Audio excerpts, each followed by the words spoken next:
Just like the COVID-19 pandemic creates a perfect opportunity for those who wish to cause confusion, chaos and public harm. That's a strong view. It's from the lobby and advocacy group Media Monitoring Africa. The organisation is looking closely at media output right now and says there seems to be an increase in complaints specifically about xenophobia and also the resurfacing and recycling of conspiracy theories targeted at encouraging non-compliance with regulations.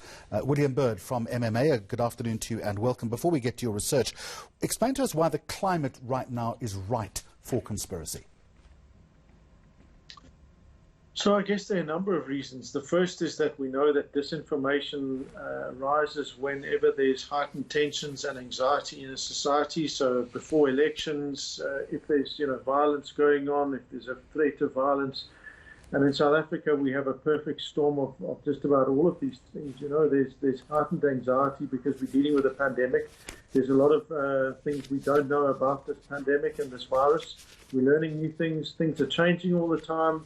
Our economy is, on the bones of its backside, and so there are any number of reasons why people should feel heightened levels of anxiety. So in that context, it's only too easy for those who are seeking to sow discord or cause harm to go about their business with glee. This is happy days for them.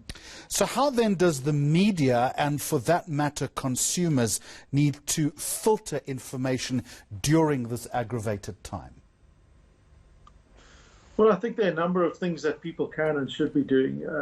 They need to be going to trusted media sources to get their news and information. If you get a WhatsApp with a voice recording of a doctor who says, "I've just heard from so-and-so who's the child who goes to school with the minister," or if you get something that looks, and when you read it you think, "Oh my goodness," and you feel scared or anxious or angry, don't believe it. Check in with your thing, go to your, tune into your station, go to eNCA, look at the website, see what they're saying, check on others. If it's not on any of our major media sites, avoid sharing that thing because the chances are it probably isn't true, especially if it's going on about some big event that's allegedly happening. So the immediate telltale sign is just if you get content that makes you feel scared or outraged or really angry, that's usually a clear indication that it's something to be worried about as potentially mis or disinformation. 104 days into the lockdown, is the media doing enough in terms of gatekeeping? Well, our media are doing the best that they can under extraordinarily difficult circumstances. We're seeing a bloodbath of jobs across the country and across media.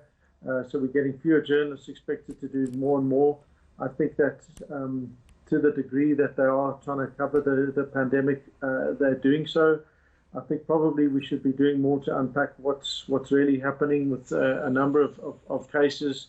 What's happening with these vaccine trials, helping people understand them. So there are really good efforts to do these things, but I guess, there's always a thing when you can say the media can do more. But I guess it's the media's efforts in this context look even less marvelous, I guess, because of the fact that there's this very strong and growing wave of idiots and scumbags who are out there to make people even more fearful or to try and steal their cash.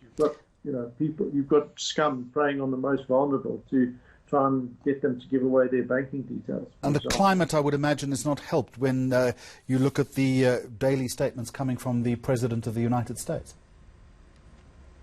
No, that's a key element. You're no longer relying on politicians, by and large, in global entities, giving us information that tallies with reality, let alone with science. So you are seeing a move where people really aren't sure what to believe. So fortunately, we do have a president who's in touch with reality and supports science and rationality, unlike in the USA, where clearly they have a far bigger problem. But this idea and this notion that people that have been elected just lie happily and get away with it certainly undermines and makes that environment even more rich for disinformation.